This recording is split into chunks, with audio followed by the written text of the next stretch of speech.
how do you define fashion? If you had to define fashion, what's your definition of fashion? Fashion. I would say identity. Okay. Speaking of being on the identity Yeah, like podcast, your shorts. yeah, I think they really speak to your identity. I think when you wear something, it's an expression of who you are in some ways. But I'm not more methodical like you are. I think there's a lot So, of what were you expressing when you were going around to boardrooms yeah, in African print shorts?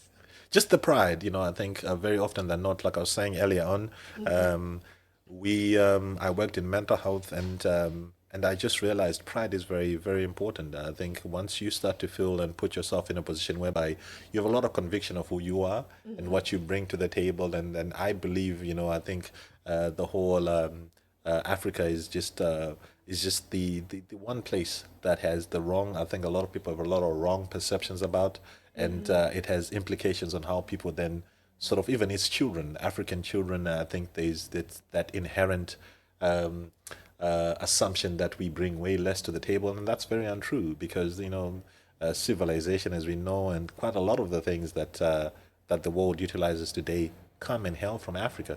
So I think pride is what's key in terms of fashion. I like that. So, in one word, your definition of fashion is pride.